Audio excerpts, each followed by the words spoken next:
प्यारे बच्चों, नमस्ते। आज मैं आपके लिए वसंत भाग 1 का छठी कक्षा की पुस्तक वसंत भाग 1 का दूसरा अध्याय बचपन, जो कृष्णा सोबती द्वारा रचित संस्मरण है, वह लेकर के आया हूँ। आपको बहुत पसंद आएगा। प्यारे बच्चों, जैसा कि आप सभी जानते हैं कि यह जो पाठ है बचपन, कृष्णा सोबती लेखिका के द्वारा रचित है। सबसे पहले मैं आपको कृष्णा सोबती के जीवन से संबंधित कुछ बातें बतलाना चाहता हूँ कि यह जो लेखिका है, इसका जन्म कहाँ पर हुआ, कैसे हुआ। महिला कथा लेखिकाओं में यह बहुत ही सुप्रसिद्ध लेखिका हुई है। इनका जन्म 18 जनवरी सन 1925 ईस्वी को पाकिस्तान के गुजरात नगर में हुआ था। इनकी शिक्षा लाहौर, शिमला तथा दिल्ली में हुई थी। लेखन के साथ साथ इनका संबंध दिल्ली प्रशासन के प्रौढ़ शिक्षा विभाग से भी रहा था। अगर मैं इनकी रचनाओं की बात करूं तो इनकी प्रमुख रचनाएं हैं मित्रा मरजानी, बादलों के घेरे में, यारों के यार, तीन पहाड़, डार से बिछुड़ी, सूरजमुखी अंधेरे के, जिंदगी नामा, जिंदा रस आदि हैं। तो आज इन्हीं द्वारा रचित यह संस्मरण मैं आपके बीच में लेकर के आया हूँ। प्यारे बच्चों, आप अपना बचपन बड़े रोचक तरीके से जी रहे हैं। आपका बचपन बड़ा मनोहारी है। इसी प्रकार से हमारे लेखक और लेखिका भी समय समय पर अपने बचपन की यादें संस्मरण के रूप में हमारे सामने लेकर के आते हैं। आज बचपन पाठ में कृष्णा सोबती ने खुद अपने जीवन के बचपन के वृतांत को हमारे सामने रखा है। मैं इस पाठ का सरलार्थ आपके बीच में करूं, आशा है आपको पसंद आएगा। मैं तुम्हें अपने बचपन की ओर ले जाऊंगी। मैं तुमसे कुछ इतनी बड़ी हूं कि तुम्हारी दादी भी हो सकती हूं, तुम्हारी नानी भी। लेखिका कहती है कि बच्चों को संबोधित करते हुए इसके अंदर बता रही है कि मैं तुम्हारी दादी और नानी की उम्र की भी हो सकती हूँ, बड़ी बुआ भी हो सकती हूँ तथा मासी भी हो सकती हूँ। क्योंकि हमारे परिवार में हमारे जो रिश्ते नाते होते हैं वो यही होते हैं। कहीं दादी है, कहीं नानी है, कहीं बुआ है, कहीं मासी है। इन्हीं की भांति, इन्हीं की उम्र की हमारी लेखिका हुई हैं कृष्णा सोबती। परिवार में मुझे सभी लोग जीजी कहकर पुकारते हैं। जैसे आपको भी, या आपके माता पिता को, आपकी बुआ को, आपकी नानी को, परिवार के अन्य लोग कुछ विशेष संबोधन के द्वारा पुकारते होंगे। हाँ, मैं इन दिनों कुछ बड़ा यानी उम्र में सयाना अर्थात समझदार महसूस करने लगी हूँ। शायद इसीलिए कि पिछली शताब्दी में पैदा हुई थी। शताब्दी क्या होती है बच्चों? शताब्दी कहते हैं 100 वर्षों के समूह को। तो लेखिका अपने बारे में बताती है, मेरे पहनने ओढ़ने में भी काफ़ी बदलाव आए हैं। पहले मैं रंग बिरंगे कपड़े पहनती रही हूँ। नीला, जामुनी, ग्रे, काला, चॉकलेटी इत्यादि रंगों के कपड़े लेखिका बतलाती है कि मैंने पहने हैं। अब मन कुछ ऐसा करता है कि सफ़ेद पहनो। अब बाद में जब बच्चा बड़ा हो जाता है तो उसकी रुचियां चेंज हो जाती हैं, बदल जाती हैं। तो ऐसे ही लेखिका ने अपने पहले जीवन के समय के बारे में बतलाया कि कैसे कैसे कपड़े पहनती थी, लेकिन अब उसका मन सफ़ेद पहनने को करता है। गहरे नहीं, हल्के रंग के कपड़े वो पसंद करती है।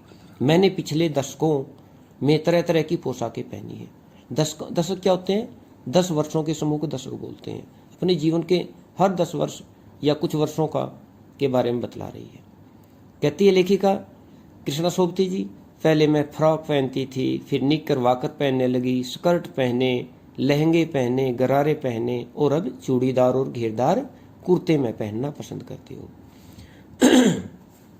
प्यारे बच्चों, लेखिका आगे अपने बचपन के संस्मरण को हमारे सामने रखते हुए बतलाती है, बचपन के कुछ फ्राक तो मुझे अब तक याद हैं।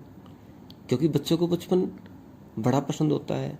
हर चीज़, छोटी छोटी चीज़ें भी वो बहुत देर तक याद रखते हैं। आप सबको भी और हमें भी अपने बचपन की सारी चीज़ें याद हैं।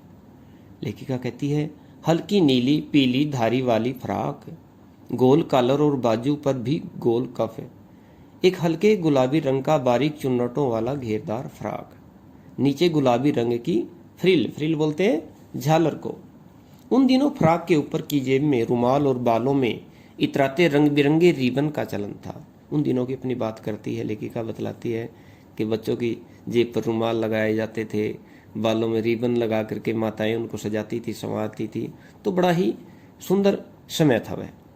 कविता इस अध्याय में आगे लेखिका कहती है, लेमन कलर का बड़े प्लेटों वाला गर्म फ्रॉक जिसके नीचे फर टकी थी। फर होती है एक प्रकार का अलग से, उसमें झालर होती है। 2 ट्यूनिक भी याद हैं, एक चॉकलेट रंग का और अंदर की कोटी प्याज रंग की, दूसरा ग्रे और उसके साथ सफ़ेद कोटी होती थी। इस प्रकार से लेखिका अपनी वेशभूषा के बारे में हमें बतला रही है। मुझे अपने मोजे और स्टॉकिंग भी याद हैं। मोजे क्या होते हैं? जुराबें, जूते। बचपन में हमें अपने मोजे खुद धोने पड़ते थे। यहाँ पर यह सिखाया गया कि बच्चों को स्वावलंबी बनना चाहिए। बच्चा बचपन से ही स्वावलंबी हो तो वह जीवन में मार नहीं खाता है। इसीलिए लेखिका को बचपन से ही उसके माता पिता ने अपने काम स्वयं करने की आदत डाल दी थी। तो लेखिका बतलाती है कि बचपन में हमें मोजे खुद धोने पड़ते थे। वह नौकर या नौकरानी को नहीं जा सकते थे, दे सकते थे कि भाई हमारे घर में नौकर है वो धो देंगे। ऐसी सख्त मनाही थी। मतलब मनाही का अर्थ होता है मना था, किया हुआ था। परिवार में ऐसे कोई भी कार्य जो स्वयं के अपने होते हैं, अपने जूते अपने कपड़े वो स्वयं ही धोने पड़ते थे। हम बच्चे इतवार की सुबह इसी में लगाते। इतवार का जो दिन था, रविवार का दिवस, हर सप्ताह लेखिका इस दिन को इसी प्रकार से जूते और कपड़े संवारने में लगाती थी। धो लेने के बाद अपने अपने जूते पॉलिश करके चमकाते। जब जूते कपड़े या ब्रश से रगड़ते तो पॉलिश की चमक उभरने लगती थी। आपने देखा होगा जब हमने जूतों को, सफ़ेद जूते कपड़े के धोते हैं तो बहुत सुंदर और प्यारे लगते हैं। इसी प्रकार से जब ब्लैक रंग के शूज होते हैं हमारे चमड़े के, तो उनको हम पॉलिश करके चमकाते हैं। तो ठीक उसी भांति लेखिका भी अपने बचपन के अंदर अपने जूतों को, चाहे वो सफ़ेद रंग के हों कपड़े के हों या वो काले रंग के हों, तो उनको बड़े अच्छे प्रकार से चमका करके रखती थी ताकि अपनी कक्षा में, अपने विद्यालय में वह सबसे अलग नजर आ सके। सर्वर, मुझे आज भी बूट पॉलिश करना अच्छा लगता है। हालांकि अब नई किस्म के शू आ चुके हैं। शू मीन्स जूते, किस्म मैंने प्रकार के। कहती है आजकल नई किस्म के जूते आ चुके हैं, अलग अलग प्रकार के। कहना होगा कि ये पहले से कहीं ज़्यादा आरामदेह है। आज के जूते आरामदायक होते हैं, जिनमें आराम ज़्यादा मिलता है पहनने में। हमें नए जूते मिलते, उसके साथ ही छालों का इलाज शुरू हो जाता था। पहले बच्चे सख्त और चमड़े के जूते जब पहनते थे तो प्यारे बच्चों पैरों में छाले पड़ जाते थे, लेकिन वह छाले जिंदगी भर याद रहते थे, जीवन भर याद रहते थे। उन छालों का भी अपना इतिहास होता था। लेकिन आजकल आप सभी आधुनिक बच्चे हो, आपको बहुत प्यारे और आरामदायक जूते मिलते हैं।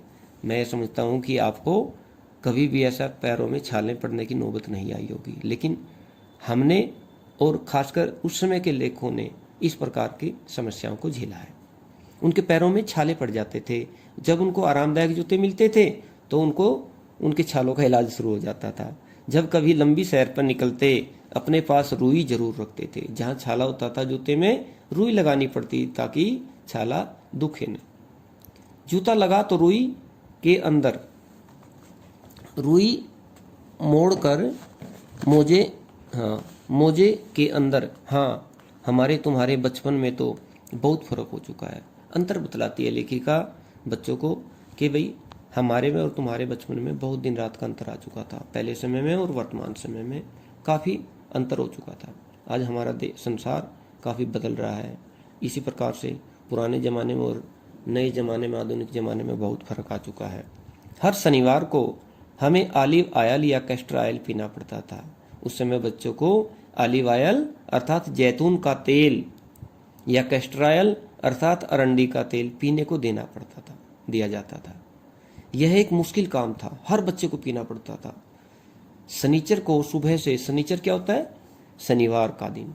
शनिचर को सुबह से ही नाक में इसकी गंध आने लगती थी कि कल इसको पीना पड़ेगा। छोटे शीशे के गिलास में जिन पर ठीक खुराक के लिए निशान पड़े रहते थे। लेखिका बतलाती है कि शीशे के गिलास होते थे और वह एक तरह का फर्मा होता था जिसमें डाल करके निश्चित मात्रा में बच्चों को दवाई पिलाई जाती थी, उन्हें देखते ही मितली होने लगती थी। मितली अर्थात लेखिका या अन्य बच्चों का जी मचलने लगता था, उल्टी आने लगती थी। मुझे आज भी लगता है अगर हम न भी पीते वह शनिवारी दवा तो कुछ ज़्यादा बिगड़ने वाला नहीं था, सेहत ठीक ही रहती। तुम्हें बताऊंगी कि हमारे समय और तुम्हारे समय में कितनी दूरी हो चुकी है, यहाँ तक कि बचपन की दिलचस्पियाँ भी बदल गई हैं। आज के समय में लेखिका कहती है कि दिलचस्पियाँ अर्थात रुचियाँ बदल गई हैं। याद रहे उन दिनों कुछ घरों में ग्रामोफोन थे, रेडियो और टेलीविज़न नहीं थे। ग्रामोफोन होते थे, रेडियो और टेलीविज़न उस समय नहीं होते थे। हमारे बचपन की कुल्फ़ी आइसक्रीम हो गई है, आज उसको आइसक्रीम बोला जाता था, उस समय कुल्फ़ी कहते थे। कचौड़ी समोसा हो गई है, लेखिका ने बतलाया कि हमारे समय में कचौड़ी बोली जाती थी, आज उसको समोसा बोला जाता है। पैटीज में बदल गया है, कचौड़ी और समोसा पैटीज में बदल गया है, ये बतलाया गया है। सहतूत और फालसे और खसखस के शरबत कोक और पेप्सी में बदल गए हैं। जैसा आप सभी जानते हैं कि आज अनेकों प्रकार के पेय पदार्थ बाजार में उपलब्ध हैं, तो उन्हीं के बारे में लेखिका ने हमें अवगत कराया है। क्या कि कुल्फ़ी आइसक्रीम बन गई, कचौड़ी समोसा पेटीज में बदल गया, सहतूत और फालसे और खसखस के शरबत आज कोक और पैप ने ले लिया उनका स्थान। उन दिनों कोक नहीं, लेमंड विम्टो मिलती थी। शिमला और नई दिल्ली में बड़े हुए बच्चों को वेंगर्स और डेविको रेस्तरां की चॉकलेट और पेस्ट्री मज़ा देने वाली होती थी। हम भाई बहनों की ड्यूटी लगती शिमला मॉल से ब्राउन ब्रेड लाने की। घर वाले परिवार वाले लेखिका की ड्यूटी लगा देते थे कि भाई आपने ये काम करना है, शिमला मॉल से ब्राउन ब्रेड लेकर के आने हैं, तो लेखिका वो लेकर के आती थी, अपना कर्तव्य का निर्वहन करती थी। हमारा घर, लेखिका कहती है आगे, हमारा घर मॉल से ज़्यादा दूर नहीं था। एक छोटी सी चढ़ाई और गिरजा मैदान पहुंच जाते, वहाँ से एक उतराई उतरते और मॉल पर कन्फेक्शनरी काउंटर पर तरह तरह की पेस्ट्री और चॉकलेट की खुशबू मन भावनी अर्थात मन को हरने वाली, मन को सुंदर लगने वाली, मन को मचलाने वाली होती। हमें हफ्ते में एक बार चॉकलेट खरीदने की छूट होती थी। सप्ताह भर में परिवार वाले उन्हें एक दिन सप्ताह में चॉकलेट खाने को भी देते थे। सबसे ज़्यादा मेरे पास ही चॉकलेट टॉफ़ी का स्टॉक होता था। स्टॉक माने भंडार, लेखिका अपने पास कर लेती थी। जैसे आप भी बहुत सारी चीज़ों को खाने पीने के भंडार कर लेते हो अपने जन्मदिवस या खासकर बहुत सारे ऐसे तीज त्योहारों पर आप भी करते होगे। मैं चॉकलेट लेकर खड़े खड़े कभी न खाती थी। लेखिका ने ऐसा बताया कि हमें खड़े होकर के कोई भी चीज़ नहीं खानी चाहिए। घर लौटकर साइड बोर्ड पर रख देती और रात के खाने के बाद बिस्तर में लेटकर मज़े ले लेकर खाती थी। यह बाल स्वरूप क्रीड़ा या बाल स्वरूप उसने अपनी ये बताई है कि बच्चे का मन जो होता है वो किस प्रकार से अपने बिस्तर में बैठ करके छुपा करके और बच्चों से, दूसरे बच्चों से वो मज़े ले लेकर उस चीज़ का आनंदित होकर के खाती थी। तो इसी प्रकार की मनस्थिति लेखिका ने अपने बताई है। आपको बहुत पसंद आ रही होगी ना। शिमला के काफल भी बहुत याद आते हैं। लेखिका ने बताया कि शिमला में एक फल होता है जो सहतूत की भांति होता है, जिसका नाम काफल होता है, तो वह भी बहुत याद आते हैं, जो खट्टे मीठे, कुछ एकदम लाल, कुछ गुलाबी और रस भरी कशमल, सोचकर ही मुंह में पानी भर आए। चेस्टनट एक और गजब की चीज़ वहाँ पर होती है। आग पर भुने जाते हैं और फिर छिलके उतारकर मुंह में डाले जाते हैं, खाए जाते हैं। तो ये दो प्रकार के फल हैं, चेस्टनट और क्या बतलाया, काफल, जो सहतूत की तरह का होता है, और एक बहुत ही प्यारा होता है चेस्टनट जो आग पर भून करके छिलके उतार करके खाया जाता है। चने जोर गरम और अनारदाने का चूर्ण, हाँ, चने जोर गरम की पुड़िया जो तब थी वह अब भी नजर आती है। पुराने कागजों से बनी हुई इस पुड़िया में निरा हाथ का कमाल है। नीचे से तिरछी लपेटते हुए, ऊपर से इतनी चौड़ी कि चने आसानी से हथेली पर पहुंच जाए। एक वक्त था जब फिल्म का गाना चना जोर गरम बाबू मैं लाया मज़ेदार चना जोर गरम उन दिनों स्कूल के हर बच्चे को आता था, क्योंकि यह एक फिल्म थी देशभक्ति की जिसमें गाना गाया जाता था। और इस देशभक्ति की फिल्म का क्या नाम था, शायद आपको पता होगा, क्रांति फिल्म का यह गीत था जो लेखिका ने हमें बतलाया है। कुछ बच्चे पुड़िया पर तेज मसाला बुरकवाते पूरा गिरजा मैदान घूमने तक यह पुड़िया चलती। एक एक चना पापड़ी मुंह में डालने और कदम उठाने में खास ही लय रफ्तार हमारी रहती। अपनी आने जाने की रफ्तार के बारे में बच्चों का जैसे मन होता है, दुकान से सामान लेकर के आते हैं, कितना आनंदित वो होते हैं जब उनको पैसे मिलते हैं उनकी मनपसंद चीज़ खाने के लिए। आप भी ऐसे ही करते होगे। तो लेखिका ने उसी भांति अपने बारे में बताया है। छुटपन में हमने शिमला रिज पर बहुत मज़े किए हैं, घोड़ों की सवारी की है। शिमला के हर बच्चे को कभी न कभी यह मौका मिल ही जाता था। आगे लेखिका बतलाती है, हम जाने क्यों घोड़ों को कुछ कमतर करके समझते, उन पर हंसते थे। ननिहाल के घोड़े खूब हष्टपुष्ट और खूबसूरत होते थे। हष्टपुष्ट अर्थात ताकतवर होते थे। ननिहाल क्या होता है? नानी का घर, जहाँ जिसको मामा का घर बोलते हैं, नानी का घर बोलते हैं, उसको ननिहाल कहा जाता। तो लेखिका ने बताया है कि मेरी नानिहाल में के जो घोड़े थे वो बहुत ही ताकतवर होते थे और बहुत ही सुंदर होते थे, खूबसूरत होते थे। उनकी बात फिर कभी करें। शाम को रंग बिरंगे गुब्बारे, सामने जाकू का पहाड़, ऊंचा चर्च की घंटियां बजती तो दूर दूर तक उनकी गूंज फैल जाती। लगता इसके संगीत से प्रभु यीशु स्वयं कुछ कह रहे हैं। धार्मिक स्थल में जाकर बड़ा आनंद प्राप्त होता है। जैसे हम मंदिर में जाते हैं, गुरुद्वारे में जाते हैं, मस्जिद में जाते हैं या गिरजाघर में जाते हैं, तो वहाँ पर जाकर के अपने अपने इष्ट देव को हम ध्यान करते हैं तो वहाँ पर बहुत शांति होती है। ठीक इसी प्रकार से लेखिका ने चर्च के बारे में बतलाया है। सामने आकाश पर सूर्यास्त हो रहा है, गुलाबी सुनहरी धारियां नीले आसमान पर फैल रही हैं। दूर दूर तक फैले पहाड़ों के मुखड़े गहराने लगे और देखते देखते बत्तियां टिमटिमाने लगी। रिज पर की रौनक और माल की दुकानों की चमक के भी क्या कहने। स्कैंडल पॉइंट की भीड़ से उभरता कोलाहल, कोलाहल अर्थात शोर, तो वहाँ का बहुत ही मनोहारी चित्रण लेखिका ने हमारे सामने रखा है। सर्वर स्कैंडल पॉइंट के ठीक सामने उन दिनों एक दुकान हुआ करती थी जिसके शोरूम में शिमला कालका ट्रेन का मॉडल बना हुआ था। इसकी पटरियां, उस पर खड़ी छोटे छोटे डिब्बों वाली ट्रेन, एक और लाल टीन की छत वाला स्टेशन और सामने सिग्नल देता खंबा, थोड़ी थोड़ी दूर पर बनी सुरंगें। पिछली सदी में तेज रफ्तार वाली गाड़ी वही थी।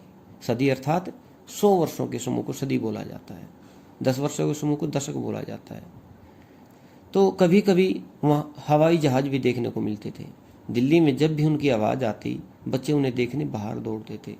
बाल सुलभ चेतना के माध्यम से बच्चे हर चीज़ को आवाज़ आते देखने के लिए दौड़ते थे, तो लेखिका भी ऐसे ही बाहर दौड़ती थी। दिखता एक भारी भरकम पक्षी उड़ा जा रहा है पंख फैलाकर, यह देखो, और वह गायब हो जाता था। उसकी स्पीड ही इतनी तेज लगती। हाँ, गाड़ी की मॉडल वाली दुकान के साथ एक और ऐसी दुकान थी जो मुझे कभी नहीं बोलती थी। यह वह दुकान थी जहाँ मेरा पहला चश्मा बना था। वहाँ आंखों के डॉक्टर अंग्रेज थे, अर्थात कोई चश्मे वाले की दुकान होगी जहाँ पर लेखिका परिवार वाले उनको लेकर के गए होंगे और लेखिका की दृष्टि जब कमज़ोर हुई होगी तो उसको चश्मा लगवाया गया होगा। शुरू शुरू में चश्मा लगाना बड़ा अटपटा लगता था। छोटे बड़े मेरे चेहरे की ओर देखते और कहते हैं आंखों में कुछ तकलीफ है, अर्थात दुख, तकलीफ अर्थात दर्द, समस्या, परेशानी, कष्ट। इस उम्र में ऐनक, तरह तरह की बातें लेखिका को परिवार के सदस्यों या संबंधियों से सुननी पड़ती थी। दूध पिया करो, मैं डॉक्टर साहिब का कहा दोहरा देती, कुछ देर पहनूंगी तो ऐनक उतर जाएगी। अर्थात गाँव में, परिवार में बच्चों को छोटी उम्र में जब चश्मा लग जाता है तो उनको बहुत सारी बातें अपने पारिवारिक मित्रों से, सदस्यों से सुननी पड़ती थी। ठीक उसी प्रकार लेखिका को भी जब उसको चश्मा लगा तो बहुत सारी बातें सुनने को मिली जिनसे उसको तकलीफ भी होती थी, लेकिन लेखिका उनका जवाब भली भांति दे देती थी। वैसे डॉक्टर साहिब ने पूरा आश्वासन दिया था, आश्वासन अर्थात भरोसा, लेकिन चश्मा तो अब तक नहीं उतरा, नंबर बस कम ही होता रहा। मैं अपने आप इसकी जिम्मेवार हूँ। जब आप दिन की रोशनी को छोड़कर रात में टेबल लैंप के सामने काम करेंगी तो इसके अलावा और क्या होगा। हाँ, जब पहली बार मैंने चश्मा लगाया तो मेरे एक चचेरे भाई ने मुझे छेड़ा, देखो देखो कैसी लग रही है, आँख पर चश्मा लगाया ताकि सूझे दूर की, यह नहीं लड़की को मालूम सूरत बनी लंगूर की। लेखिका का चचेरा भाई उसको चिढ़ा रहा है और कहता है कि देखो, इसने चश्मा आँख पर लगाया है ताकि इसको बहुत दूर का सूझ जाए, दिख जाए। अर्थात यह नई लड़की को मालूम सूरत बनी लंगूर की। वह कहना चाहता है कि इस लड़की को ये मालूम नहीं है कि इसकी सूरत बंदरिया जैसी बनी हुई है। मैं खिजी, खिजी अर्थात खिजना, चिढ़ना। लेखिका कहती है इस बात पर मैं चिढ़ती थी जब कोई मुझसे ऐसी बातें करता था कि मुझ पर यह क्यों दोहराया जा रहा है, क्यों बार बार मुझे बच्चे चिढ़ा रहे हैं मैंने चश्मा लगाने पर शेर बुरा न लगा, शेर बहुत अच्छा था। जब वह चाय पीकर चले गए तो मैं अपने कमरे में जाकर आईने के सामने खड़ी हो गई। कई बार अपने को देखा, ऐनक उतारी, फिर पहनी, फिर उतारी, देखती रही और वही पंक्तियाँ लेखिका को उसके कानों में गूंजती रही। सूरत बनी लंगूर की, नहीं नहीं नहीं, हाँ हाँ हाँ, बार बार वही शब्द उसके कानों में गूंज रहे थे। मैंने अपने छोटे भाई का टोपा उठाकर सिर पर रखा। कुछ अजीब लगा, अच्छा भी और मजाकिया भी। तब की बात थी, अब तो चेहरे के साथ घुल मिल गया है चश्मा। जब कभी उतरा हुआ होता है तो चेहरा खाली खाली लगने लगता है। याद आ गया वह टोपा, काली फ्रेम का चश्मा और लंगूर की सूरत। हाँ, इन दिनों शिमला में मैं सिर पर टोपी लगाना पसंद करती हूँ। मैंने कई रंगों की जमा कर ली है। शिमला की टोपियाँ बहुत ही सुंदर होती हैं। वहाँ पर जाने वाले और वहाँ के रहने वाले लोग उनको पहनते हैं, जिनको लेखिका ने भी पहना है। कहाँ दुपट्टों का उड़ना और कहाँ सहज सहल सुभीते वाली हिमाचली टोपियाँ। बहुत ही सुंदर, आकर्षक, मन को हरने वाली वो टोपियाँ लेखिका ने भी ली और उनको पहना भी। इस प्रकार से प्यारे बच्चों, यह अध्याय कृष्णा सोबती के जीवन का संस्मरण है, जिसको कृष्णा जी ने बहुत ही रोचक तरीके से अपने बचपन का वर्णन किया है। अब मैं इसके अभ्यास के प्रश्नों के बारे में आपसे थोड़ा सा चर्चा करना चाहता हूँ। यह अध्याय आपको पसंद आया होगा। आप सभी इसको पुनः एक बार फिर से पढ़ें, स्वाध्याय करें, मनन करें, चिंतन करें और मन लगा करके पढ़ें तो यह आपको समझ में आ जाएगा और आपको लगेगा कि जैसे हम अपना बचपन जी रहे हैं। मैं इसके अभ्यास के प्रश्नों की बात करना चाहूँ तो सबसे पहला जो प्रश्न है, लेखिका बचपन में इतवार की सुबह क्या क्या काम करती थी? तो आप सभी ने पढ़ा होगा, अभी मैंने बतलाया था कि लेखिका बचपन में इतवार की सुबह बहुत व्यस्त रहती थी, बहुत कार्य करती थी। वह इतवार की सुबह अपने मोजे धोती थी, क्योंकि उनको घर में कोई नौकर या नौकरानी से अपने जूते धुलवाने की मनाही थी। उसके बाद अपने जूतों को पॉलिश करते थे। जूतों को पॉलिश करने के बाद वह उन्हें कपड़े या ब्रश से रगड़कर पूरी तरह चमकाते थे ताकि और उसे अलग लग सके। इस प्रकार से लेखिका ने अपने बचपन में इतवार की सुबह इस प्रकार के कार्य करने पड़ते थे। दूसरा प्रश्न है, तुम्हें बताऊंगी कि हमारे समय और तुम्हारे समय में कितनी दूरी हो चुकी है। इस बात के लिए लेखिका क्या क्या उदाहरण देती है? तो इसके जवाब के रूप में आप सभी ने बताना है कि इसके माध्यम से लेखिका ने बताया कि उसके समय में केवल कुछ ही घरों में ग्रामोफोन हुआ करते थे। यही लोगों के मनोरंजन का साधन भी होता था, जबकि आज रेडियो, टेलीविज़न के साथ साथ अनेक मनोरंजन की चीज़ें हमारे घरों में आ चुकी हैं। जैसे हमारे आजकल तो मोबाइल फ़ोन सबसे बड़ा मनोरंजन का साधन हो चुका है, आपके जीवन में है। लेखिका के समय में कुल्फ़ी होती थी, जो आज आइसक्रीम के नाम से जानी जाती है। पहले केवल कचौड़ी और समोसा होता था, किंतु आज पैटीज खाने का ज़माना आ गया है। आप सभी जब होटल और रेस्तरां में जाते हैं तो पैटीज और अनेकों प्रकार की चीज़ें आपको खाने को मिलती हैं। आइसक्रीम भांति भांति की मिलती हैं। पहले के सहतूत और फालसे तथा खसखस के शरबत का स्थान अब किसने ले लिया है? कोक और पेप्सी ने ले लिया है।